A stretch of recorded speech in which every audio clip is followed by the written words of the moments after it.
certainty. So it's Okay. C is for control the controllables. Okay. And O is for obstacles and opportunities. V is for victim or victorious. And I is for imagination, identity, and implementation. And D is dare to dream and decisions. Love it. Just go. Just save the world, Judy. Oh, you are. That's right. That's so Well, good. I first got the word control because I did that with my teen athletes last week. And I used the acronym control. And then I was like, you know what? COVID just seems like it would be ridiculous. So why not? Oh my gosh. I love it. What are you going to do if your hair grows out like 4 months? What are you going to do, Judy? Me? It's Yeah. gonna be a mess. I don't know. I was just thinking that this morning. I'm like, I love your hair. thanks. I'm starting to feel like the Meg Ryan of the 1990s when it would Okay, great. I'm starting to turn into a brunette, which I'm not happy about. So, okay. Come on. No, we didn't. Yeah, no. They have this stuff called root lift. You can put it on. Okay. You can put it good. on. I have been in therapy for 6 months trying to fix damage, and so I just am not. I can't go backwards. I just can't. Therapy, I love it. Therapy. Judy, I didn't come this far to only get this far. Oh my God. So mad. Okay, it's 9:33. Let's get started, everybody. Oh my gosh, it's so good to see you all. Oh, Naomi, I don't see, where's Naomi? Oh, that's amazing. Sally, oh my gosh, wonderful. Tiffany, Welcome. turn your camera on. Oh no, she never turns her camera on. Oh my gosh, you guys don't want to see me with my camera Yes, on. we do. Like 6 Zoom calls every day. Like, I live on Zoom University now. I have never been so busy, so it's good. Anyways, cancel. Okay, so I started recording, so this is awesome. Well, you guys, you are in for a really, really big treat today. I want you to go into the chat box, and I want you to tell me, when you think of fast, amazing, powerful sports cars and race cars, and you think of what is responsible for them not, puttering out before they finish the race. What is responsible for that? Write in the comments. How does a race car finish those long races that they do? What's responsible for that? What keeps them going? What keeps them going instead of breaking down? Oh no, go. Maserati fuel. Okay, what else? Great gas. What else helps them from breaking down altogether? Training, that's super great, super important. But what about this team? What's the team? Yes, maintenance. What's the team that helps the sports car get to the finish line? The pit crew. Zachary just yelled, pit stop, pit stop. The pit crew, yes. So I want you to think of, self-care and what we need to do for ourselves is not actually just slowing down for slowing down's sake. It's actually so that we can continue to move our mission forward. So I am so honored to share with you Pamela Zimmer today. I know that most of you know her, and when you know her, you love her. But I pride myself on being a fast sports car, but fast sports cars only are fast sports cars because they take regular, what I call Pamela pit stops. And she is going to teach you what self-care really means. And it's not your manicure and pedicure and spa day, although we love those. But in such a time as this, we're really learning that what else could self-care actually be if it's not those things? And how can self-care actually be the thing that helps us make money and helps us actually have the family life we want and helps us have the health that we want?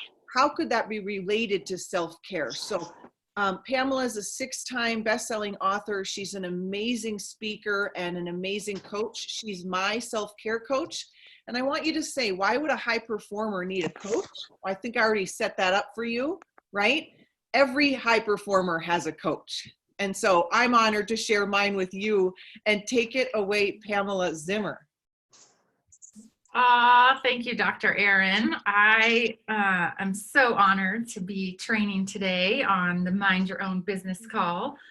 I just am going to start off by saying that I teach what I teach because I'm the one that needs to know it the most. I think that we can all agree that sometimes we get into the profession or the lane that we're in because of our own personal life experience. And so I'm in this lane of self-care because it's that lesson that I need to know more than anyone. So just because I'm on here training about self-care does not mean that I have it all together all the time. It makes me human. And I think also Erin touched on this whole go slow to go fast, right? The Maserati cannot keep going, cannot maintain without the gas, without the training, without the maintenance, without those pit stops. So right now we're all in this new era. We're in this self-isolation, quarantine, social distancing, which I don't like to call it social distancing. I like to call it physical distancing because we need that social interaction. That's part of self-care, actually. So we can't do those normal things that we have been taught are self-care. You know, when we first hear the word self-care, a lot of times we think of those things like getting your nails done, your hair done, a massage, a pedicure, going and getting pampered, the physical pampering. And yes, all that stuff is wonderful, but that's like the surface up here level of self-care. And right now, we can't do that. We can't go get a massage. We can't go get our nails done. We can't get our eyelashes done. We can't, whatever it is, go get it done. So what can we do while we're at home, while we are by ourselves or with our families? And that is really what self-care is it's getting into what's in here. So surface stuff is good. We have to do things sometimes on the outside to make us feel good on the inside. So taking a shower, putting on a nice pretty dress. Sometimes we have to kind of, and I hate the term fake it till you make it, but just fake looking good so that we can jumpstart that feeling good on the inside. So I did that this morning. I showered for you all. I put on a nice dress. I brushed my hair. I put a little makeup on. So that's like another level down, right? But what's down here and down here and down here, actually the core of self-care is giving yourself permission to take time for yourself, to be with yourself, to find quiet time, to be alone. And you might think, well, I'm already alone. I'm not seeing any of my friends. I'm not going to my networking events. I'm not going out to dinner. The kids aren't in school. I'm not seeing friends at school pickup or functions or fundraisers. I'm already alone. But we have to allow ourselves permission to even go alone within the isolation. Does that make sense for everyone? Like, give me a nod or a thumbs up or something. Like, we have to give ourselves permission to go alone within the isolation. So that's number one. So what can we do to get outside, to go out in nature, to feel connected to God or whatever your divine higher being is? Showering is your secret sauce, Erin. Yeah. Yes, Tiffany, shower and then turn your video camera on. Or not. The other side of self-care along the lines of permission is giving yourself permission to feel what you feel, to be who you are. So if you're not feeling 100%, that's okay. Give yourself permission to feel it, and then give yourself tools to work those feelings out, to get them out of here so that you can create more space for better things to come in. My clients and Erin know how much I love to have them journal.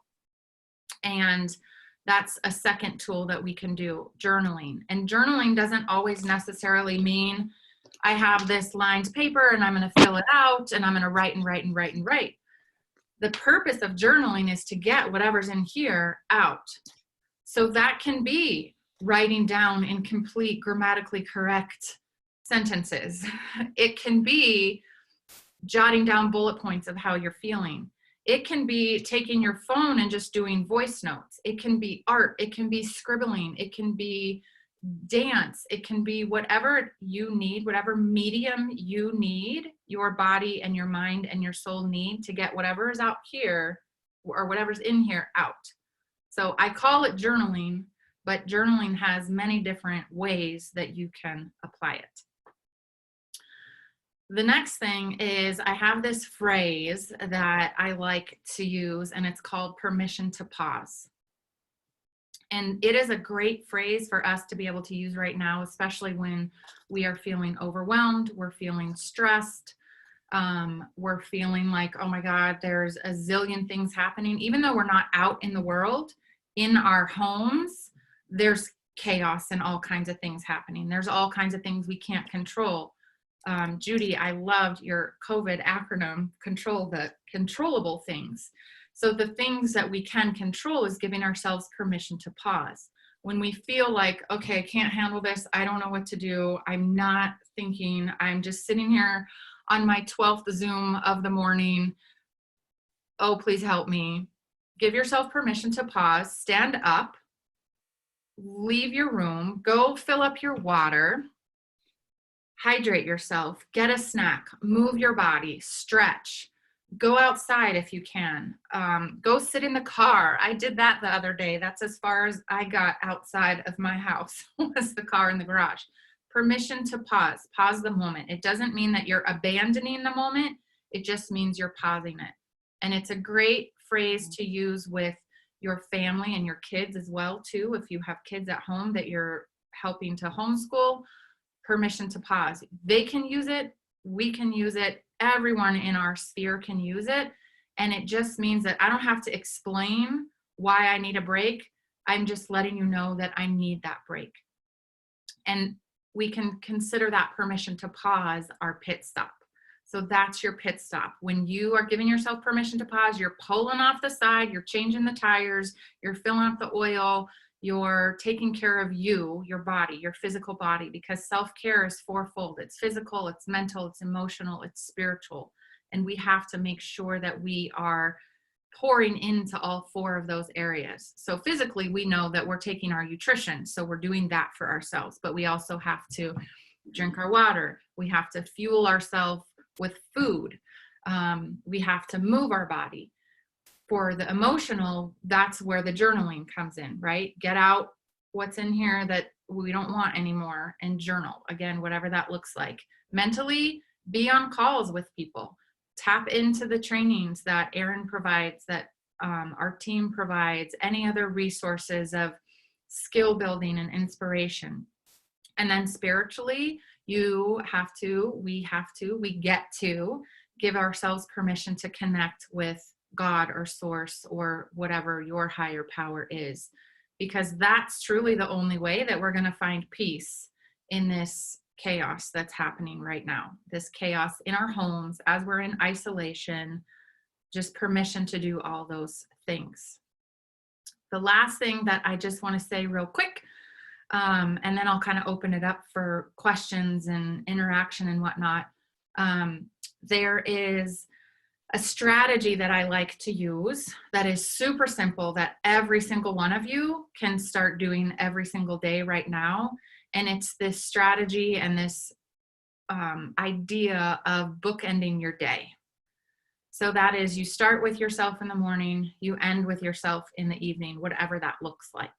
So for me, I get up, get my coffee, I go sit in my chair. I usually have the Bible app or something on my phone. I'm doing my devotionals. I'm checking in with God. So I'm checking off that spiritual element of self-care for myself. I'm filling myself up so that when I get through to the next thing, I'm full and I can pour into my husband and my kids who need me right now. In the evening, I never go to bed without checking my calendar to see what I have coming up the next day. And this is so important. It allows you two things. One, it allows you to not have to have your phone by your bedside, because that's not good. And two, it allows you to visualize your day as you're falling asleep for having a successful day tomorrow And then when you wake up in the morning, you already know what you have going on. So you can hit the snooze button and just lay there. Okay. Oh, I get to train on Dr. Aaron's Mind Your Own Business call, and it's going to be fabulous. And I'm going to shower, and I'm going to put that beautiful blue dress on, and I'm going to feel good. And I'm already visualizing it because I already knew it was coming from the night before. So you eliminate that worry and that la, la, la, in your head of, oh my God, what do I have going on today? And having to reach for your phone the first thing. So you get to spend time, experience time. There's a difference, spend time versus experience time. You get to experience time filling yourself up in the morning and responding and putting your best energy first versus reacting to what everyone else is asking you to do for them first thing. So bookending your day. And again, it doesn't have to be long. If all you have is 5 minutes in the morning because you have people that need you, start with 5 minutes. Some days I spend 45 minutes. Some days I spend 3. But I always start my day filling up myself, and I always end my day. And I also I lay down, I'm praying, I'm breathing, I'm doing something to fill myself back up. I'm in my head mentally running through all of the wins for the day. That's another great tool that you can do to just remember that we have many things to celebrate and to find gratitude in, and that will change your mood. Again, especially during this time where we're in this crazy, unprecedented pandemic and we don't know what's going on, and we can't go out and do our normal things, and we can't go see people, but finding the gratitude. Okay, we're all healthy. Okay, I have more family time. Okay, I got to Zoom with amazing people today. So what are the things that you can find gratitude in? So those are just some examples that you can do to bookend your day. So that is what I want to leave you with today, and then just open it up for questions, thoughts. If anyone needs help figuring out what their bookend looks like, I do have a webinar coming up on Monday. Erin, I hope that's okay for me to mention. It's going to be at 1:30 p.m. Monday Pacific time. It'll be on Zoom. I can share the Zoom link with everyone. And it's going to be called Staying in the Game When Life Throws You a Curveball. So what are the things that we can do to maintain our self-care practice when all of this crazy is happening around us? So that's it, my friends. Thank you so much, Dr. Aaron. Oh my gosh, thank you, Pamela. I would love to open it up to everyone because I get you all the time. So what questions or feedback do you have for Pamela?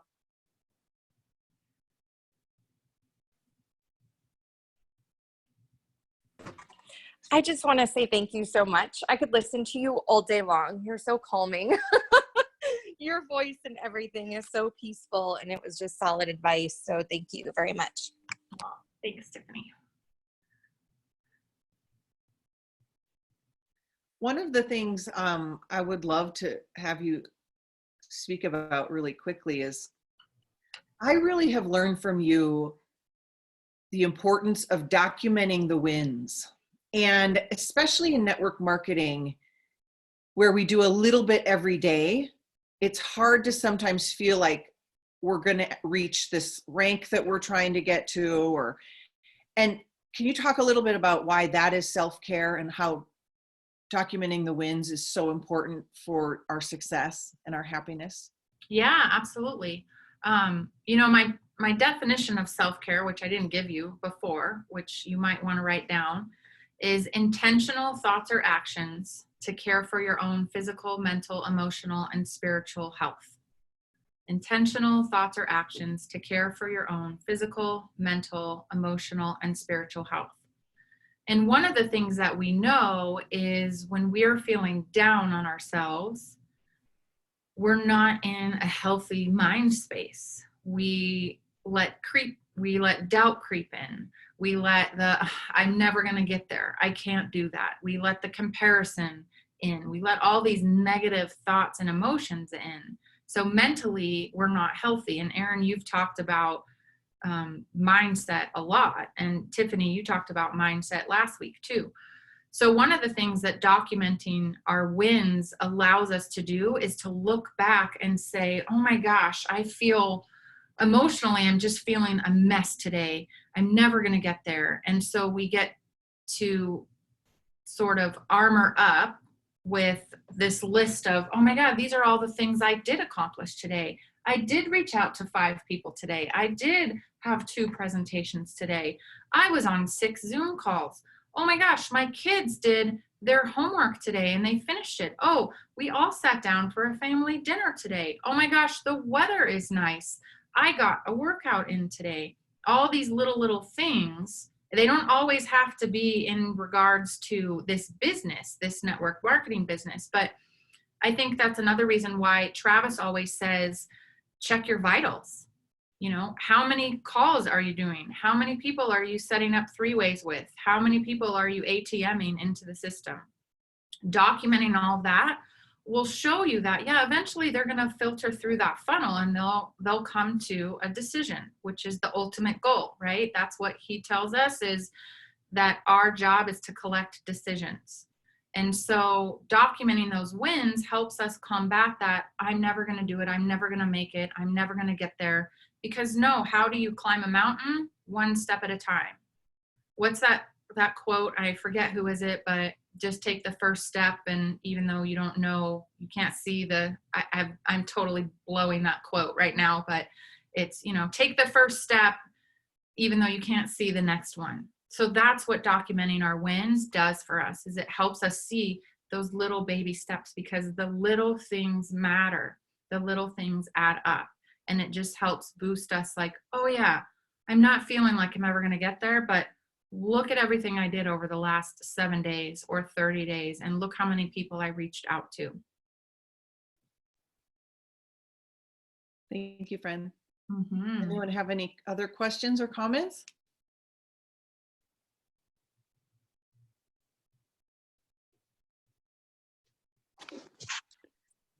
Hey, good morning. Hi, Ashley. Hey, sorry. So I joined kind of late. I guess this is kind of where I'm at. I know you talk a lot about distancing yourself from your phone at night to be able to have a better tomorrow. I find that I'm having a hard time with that, because I'm like looking so forward to tomorrow that I'm trying to sit there on my phone and like plan it out. And then I still find myself coming in late to certain things, like some of the calls or just appointments lately. And I'm not sure if that's like really just because I'm so used to having a routine outside of the quarantine, that now with the quarantine, I'm just kind of like, you know, if I make it, I make it. If I don't, I don't. Or if I'm just kind of at that point now to where I'm like, okay, I need to start getting back on track. So what did you do to like make that pivot in your life to just tell yourself enough is enough? Like today is the time to start moving forward and getting on track.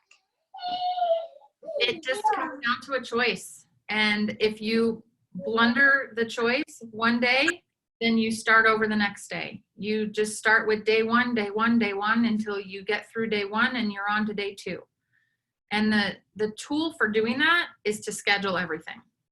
And it might seem mundane or too much to have every little thing scheduled into your calendar. But if we don't schedule it, we know it doesn't happen, right? And so sometimes I even have to schedule in, take a shower, go outside, eat lunch. And those are the days where I need that in my schedule, because if not, I'm just going to work right through. And then I'm totally sabotaging myself and not being a good example for anyone else.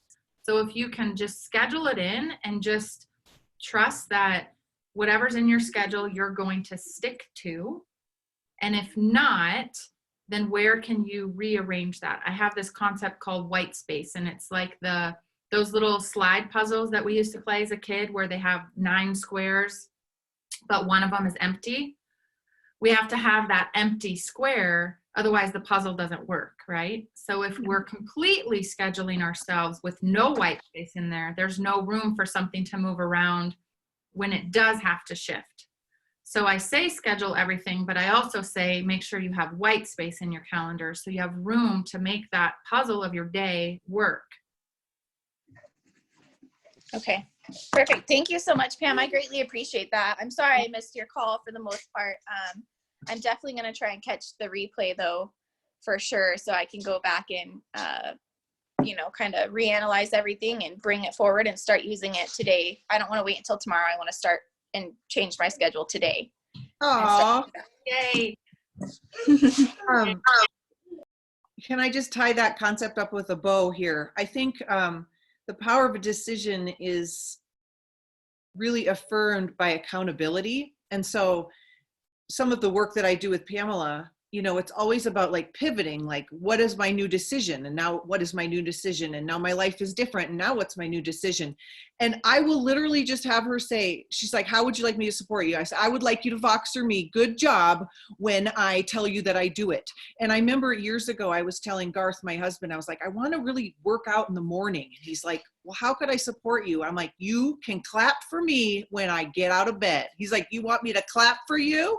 And so I was like, good job, Aaron. I'm like, we never outgrow our need for support in a community. And so that's why these calls, and that's why we're all doing as well as we are, because we've got each other's backs of like, you too, you've got that decision. Oh, me too. So find someone that, even your family or your friends, where you can be like, I want to really get better at being on time to things this week. And someone could say, Ashley, you're nailing it. You were on time 5 days in a row. Like, that matters. We're not meant to do any of this stuff alone. So I want to wrap up the call because a lot of us are on the Rise Up Challenge that starts in a couple minutes. If you're not, reach out to any of us. We'll tell you what that's all about. It's a really cool thing going on. But Pamela Zimmer, thank you for being the pit stop to my Maserati so that I can continue and finish well and race the good race. Okay, my friend, I love you. Thank you for all of the struggles you had to go through in your life to become a self-care coach. And thank you for honoring that mission and sharing it with the rest of us. And you look beautiful this morning, as you always do, but my goodness. Okay, honey, we'll see you all. Everyone loved it. There was so many great comments. Thanks, everyone. Thank you. Bye. Bye. Have a great day.